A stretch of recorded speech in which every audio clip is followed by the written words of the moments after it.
네, 상암동 선곡 맛집 선곡 진검승부의 문을 열겠습니다. 이 시간을 책임지고 계신 고독한 승부사 두 분 오늘도 나와 있습니다. 이정미 전 정의당 의원, 오신환 전 국민의힘 의원. 안녕하세요.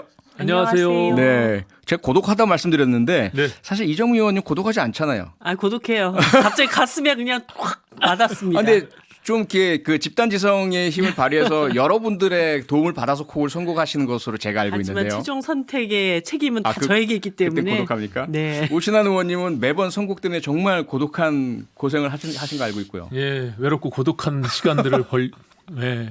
그럼 많이 패하셨죠. 그래서 그래요. 전체 예. 승부를 보면 제가 많이 졌을 거예요. 그쵸. 그죠? 뭐 졌을 거예요. 졌죠.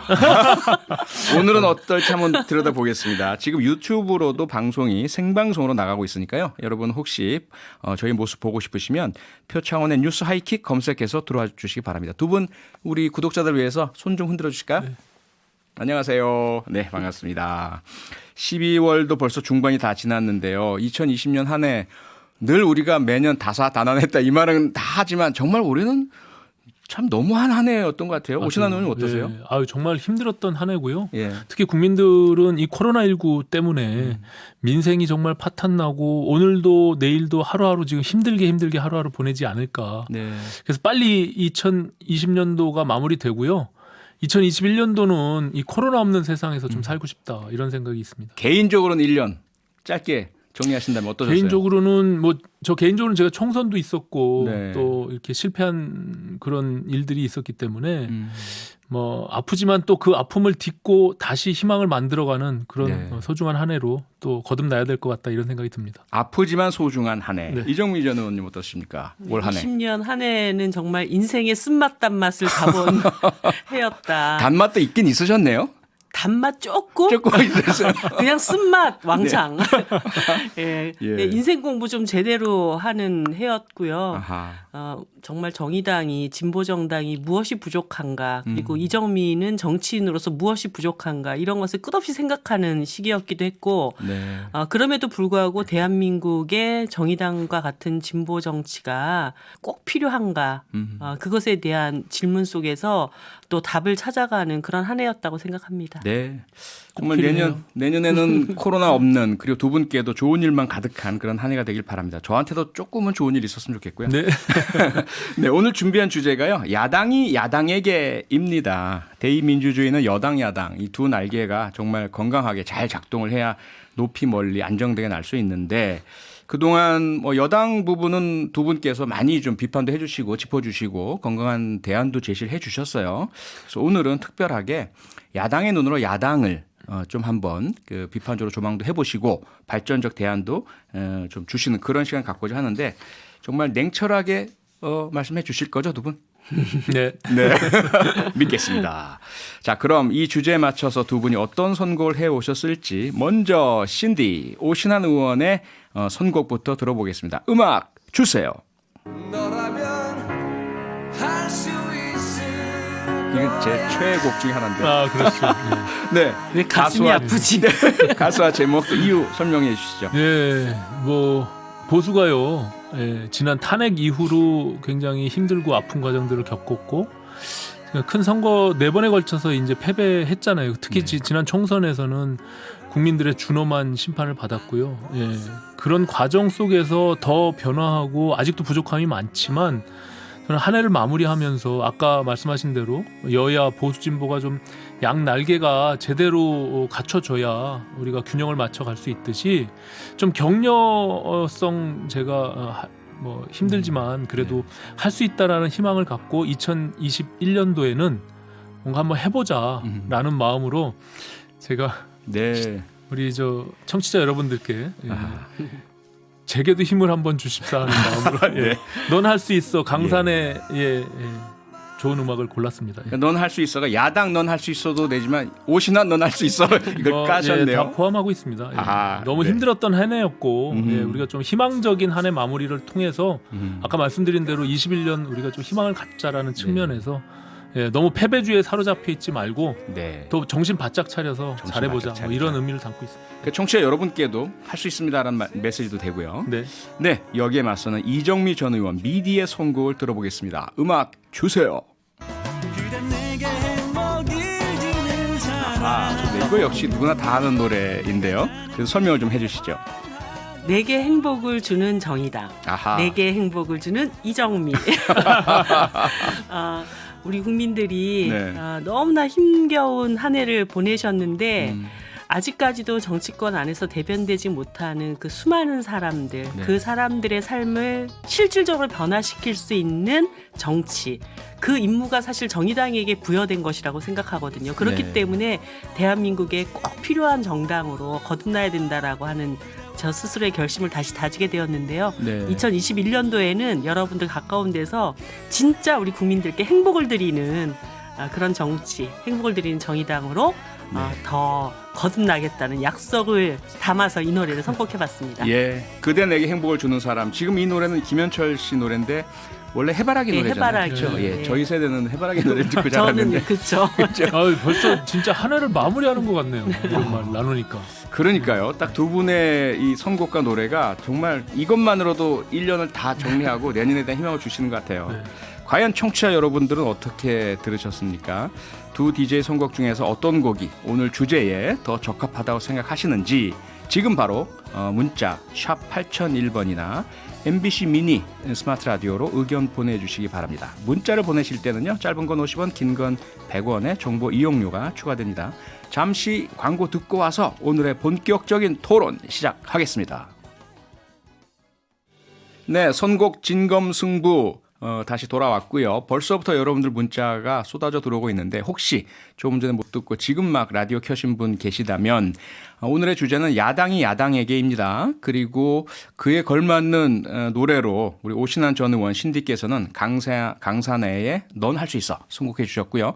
이정미 전 의원 미디께서는 김현철의 그대 내게 행복을 주는 사람 주셨으니까요.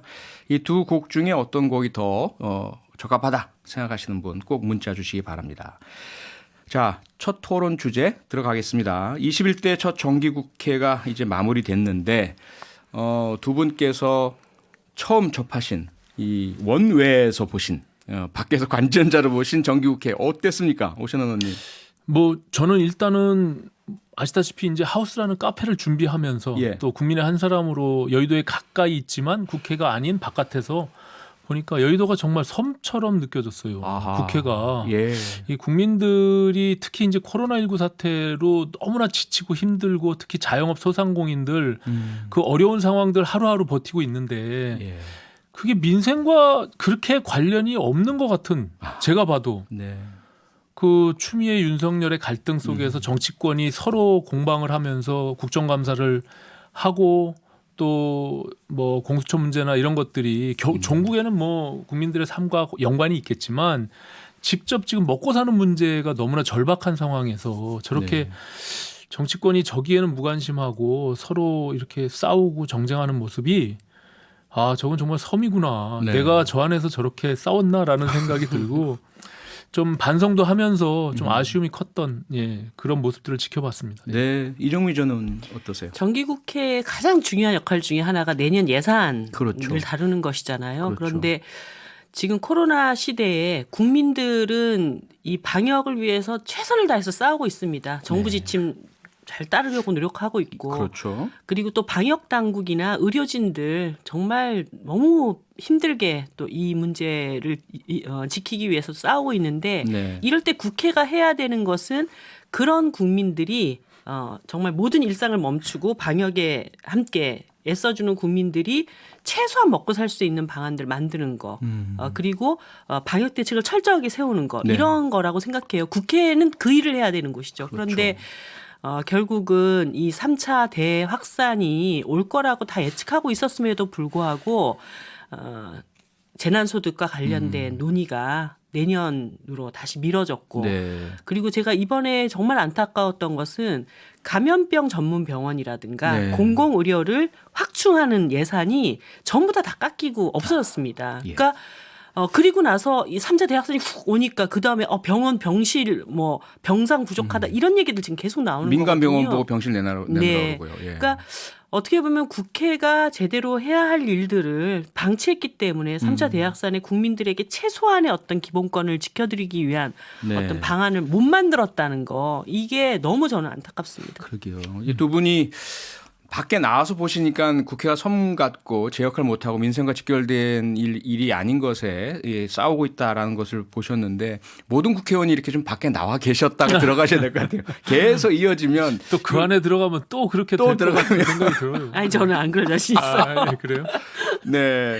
그동안 우리가 이제 여당의 독주 어찌 보면 지나치게 이제 거대 여당이 입법 독주하고 모든 상임위 위원장을 차지하면서 일어나고 있다. 이런 이제 비판들이 많았는데 오늘은요. 이 관점을 좀 바꿔서 아니 야당이 너무 무력하니까 혹은 야당이 할 수 있는 역할을 하지 않으니까 예를 들어 상임위원장 같은 경우도 일부를 7개, 8개를 가질 수 있는데도 그걸 포기한 상황 이런 여러 가지 야당 책임론도 있잖아요. 오신환 의원님 어떻게 물론 생각하십니까? 예, 물론 그렇죠. 예. 예. 제가 봐도 뭐 야당이 이 기본적으로 지난 총선에서 너무 못했기 때문에 180석의 거대 여당이 탄생이 된 것이고 네. 거기서 무력할 수밖에 없는 기본적인 그 구조를 갖고 있는 것이죠. 그래서 결과적으로 거대 여당의 출연에 대한 책임은 야당이 못했기 때문에 그렇기 때문에 국회에서 제 역할을 할 수 없는 그런 상황을 만들었고 거기에 대한 책임을 누굴 탓할 수는 없죠. 그래서 근본적으로 야당이 변화하고 혁신해서 다시 국민들의 신뢰를 회복하는 길, 그 길뿐이 없다. 저는 이렇게 생각합니다. 네. 이종우 전 의원님 사실 정의당이 그 얼마 전을 어느 시점으로 봐야 될지 모르겠지만 그 의석수가 다수는 아니라 하더라도 국민들께 주는 어떤 임팩트라 그럴까요? 영향력은 상당했습니다. 진보의 목소리로서. 예를 들어 과거 팟캐스트 같은 경우 뭐 100만 명 이상의 그런 구독자도 있는 상태였고 그런데 지금은 의석수도 의석수지만 원내에서건 정의당 목소리가 그렇게 많이 들리지도 않는 것 같고 파급효과도 없는 것 같아요. 제가 잘못 보고 있는 겁니까? 제가 요즘 가장 뭐 뼈아프게 생각하는 거가 네. 바로 이제 그 지점인데요. 예. 정의당 의석수와 상관없이 우리 사회에 꼭 필요할 때 자기 목소리를 제대로 내주는 정당, 네. 소금 같은 역할을 하는 정당. 그래서 정의당이 꼭 필요해. 이런 말씀들을 많이 하시는데 네네. 최근에 이 전반적인 정치권 갈등 국면 안에서 정의당의 모습이 잘 안 보인다. 이런 말씀들을 하십니다. 그런데 지금 정의당의 현역 의원들이 대부분 다 새로운 신진 의원들로 물갈이가 돼 있고 기존에 조금 정의당 안에서 굵직굵직한 역할들을 해야 되는 분들이 이제 원내로 입성하지 못하면서 당세가 굉장히 좀 취약해 보이는 건 사실입니다. 하지만 이번에 이제 중대재해기업처벌법 같은 경우도 정의당이 1호 법안으로 발의를 하고 끈질기게 이 문제를 가지고 싸웠습니다. 사실 거대 양당이 이 문제에 대해서 그닥 관심을 갖지 않았었고 검찰 개혁 논란으로 이제 모든 소용돌이가 칠 때 정의당이 이것과 관련돼서 뭐 전 당원들이 1인 시위도 하기도 하고 또 의원들에게 이런 여러 가지 법안의 필요성을 얘기하고 지금 이제 또 단식 농성까지 하고 있거든요. 네. 그러다 보니까 결국은 김종인 비대위원장도 이 사람 살리는 문제는 네. 더 이상 미룰 수 없지 않냐 이런 답이 왔고 그리고 오늘 민주당의 그 원내정책회의에서 네. 12월 안에 이번 임시국회 안에 이 문제를 처리해야 된다. 불과 며칠 전만 하더라도 이낙연 대표께서 내년 초에 이걸 다루자라고 얘기를 했었는데 네. 오늘 또 그런 답을 이끌어냈고 그런 역할들을 좀 하고 있다고 보고요. 그리고 코로나 시대에 지금 모든 것이 다 멈춰 있는데 정의당이 그저께 다 국민들은 멈췄으니까 소상공인 살리기 위한 3대 스탑 임대료, 대출, 네. 공과금 이것도 당분간 좀 스탑시키자. 아하. 그리고 이것을 국회에서 논의하면 시간이 너무 많이 걸리니까 네. 대통령의 긴급재정명령 이런 예. 것들을 통해서 일단 중소상공인부터 살리고 보자. 최근에 국회 안에서 다시 이 문제에 대해서 네. 고민하기 시작하는 이런 역할들. 나름대로의 역할은 하고 있다 이렇게 네. 보고 계신 거고요. 네. 예, 오신환 의원님. 네.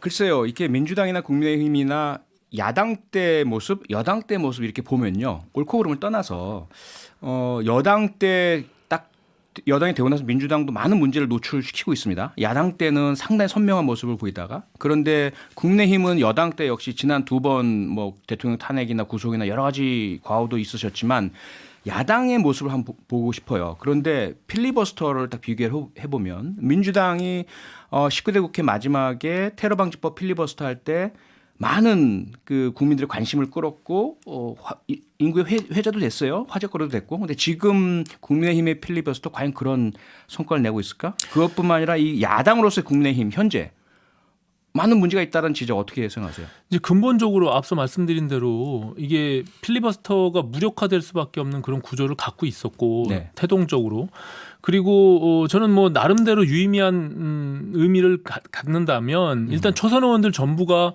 필리버스터에 동참하겠다고 선언한 거. 그리고 그 과정에서 뭐 윤희숙 의원 같은 경우는 뭐 최장 시간을 경신해내면서 뭐 일부 주목받은 의원들도 있었던 것 같습니다. 다만 그것이 제가 봐서 지난번처럼 뭐 일주일 열흘 뭐 이렇게 간 것이 아니라 민주당이 말을 바꿔서 결국에는 코로나 핑계를 대면서 그것을 중단시켜 버렸잖아요. 종결시켰죠. 예, 그게 180석이라는 네. 그 구조적인 문제 때문에 결과로는 뭐 그것이 제대로 이루어지지 못하고 세 개의 법안들이 그냥 무력화되고 통과가 됐는데요. 저는 뭐 그 큰 틀에서는 민생이라는 문제가 국민들한테는 너무나 절박했고 네. 그 세 가지 법안들이 국민들이 봤을 때는 당장 내 삶에 직결되고 있는 법안들이냐라고 의구심을 가졌을 것 같아요. 그런 과정에서 다소 국민들의 관심이 멀어질 수밖에 없는 그런 구조적 한계가 있었다. 저는 그렇게 봅니다. 예. 네, 알겠습니다.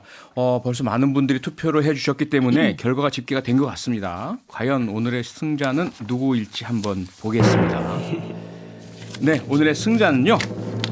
바로 오신환 전 의원 신대입니다. 정말 박빙이었고요. 축하드립니다. 마지막을. 네, 아쉽게도요. 청취자 여러분, 오늘이 선곡 진검승부의 마지막 시간입니다. 두 분이 정말 여러 가지 바쁘신데도 꼭 목요일마다 이 선곡 진검승부를 위해서 나와주셨었는데요. 이 고품격의 토론과 멋진 선곡 그런데 더 이상 볼 수 없다니 너무너무 아쉽고요.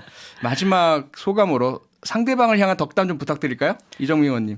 오신환 의원님도 저도 보수 혁신, 진보 혁신을 열심히 잘 이루어서 대한민국 정치를 한 단계 업그레이드 시키는 그런 역할을 했으면 합니다. 네, 오신환 의원님. 저는 사실 우리 이정미 의원님이 고민하고 있는 정의당의 존재 이유 저는 응원하고요. 정의당이 필요한 부분이 분명히 있다라고 생각합니다. 그런 점에서 저는 이정미 의원께 방송하면서 많은 걸 배웠고요. 응원하면서 꼭 건승하시길 빌겠습니다. 예.